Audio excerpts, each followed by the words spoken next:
Hi friends, welcome to 209 Online. Today we are going to talk about poems, poetry, and specifically practice a acrostic poem today.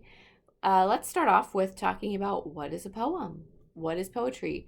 Poetry is what it's all called. You write a poem, and the style is poetry. It's a type of writing that kind of makes you feel something. It expresses your feelings about things.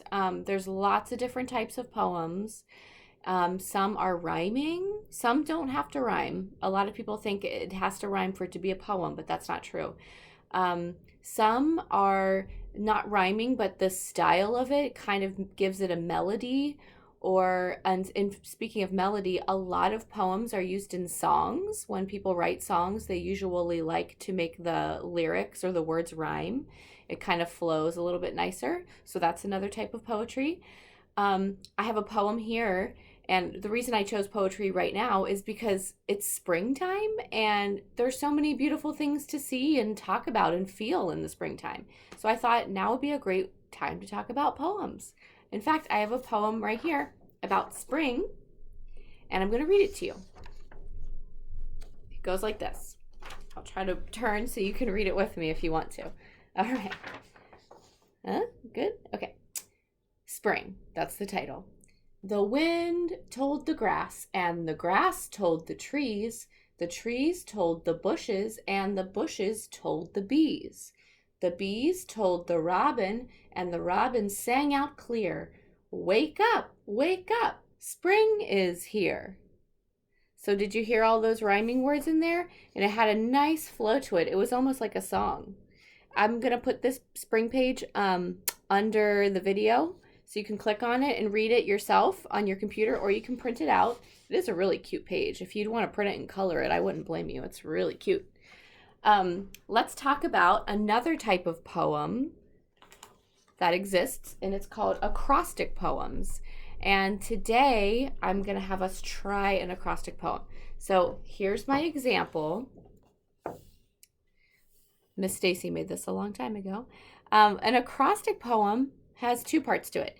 First, it has a word that goes down like this. And if you can see here, it says spring. Okay. And what they do is every beginning letter of spring, if you spell it out, they make a word out of it.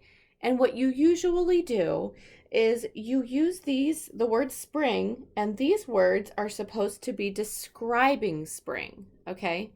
So acrostic means across. So you're going down with the first word, your theme, what you really want to write about, and then you go across and fill in what you feel about it, okay?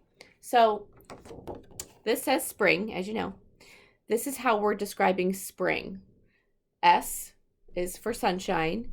The P is for plant. The R is for rainy. The I is for insect. The N is for nest. And the G is for garden. And if you think about it, all of those things really relate to spring. Definitely. So today, I would like you to try your own. I'm going to put this page up online for you guys to print out. And it's blank. And I would love for you to try to fill in what spring means to you with the S, the P, the R, the I, the N, and the G. And if some of them are similar to my example, that's okay too. But I would love for you to try to think of your own ideas also. Okay? The next thing I want you to try is another poem. And it looks like this.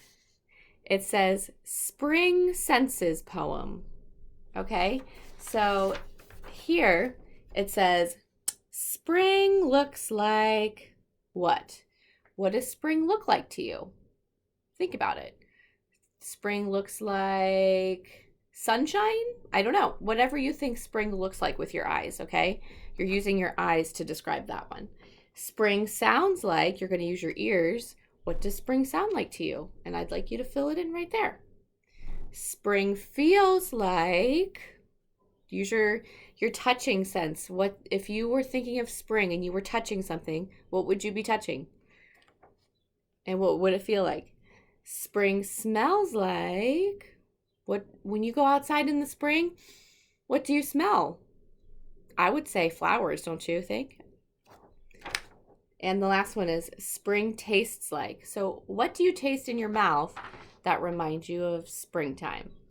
And I would love for you to fill in all your answers just in the box along with the sense pictures right there. Okay? So that's another type of poem, believe it or not. So today you're going to do two types of poems, a acrostic poem and a poem about using your senses. Okay? And then there's always more things. I would love for you guys to do your workbooks if you have a workbook, if you are in kindergarten. I'm going to read the numbers real quick. Okay, if you are in the teal workbook, this one, I would love for you to do pages 31 to 35. And if you are in the yellow workbook, I would love for you, if you are in group 2, I'd like you to do pages 26 to 28, and 28 has a game on it, so you might need an adult to help you with that one. And if you're in group 1, I would like you to do page 47 to 51, but don't worry, I'll write all of this down in the description, okay? So you guys can follow it there. I miss you. Really, send me pictures anytime you want to. I'd love to see the work that you did. I'm hoping some of you are going to be writing me some letters soon because I would love to receive some letters from you in the mail. Okay, guys, thank you for joining me. I will talk to you soon. Bye.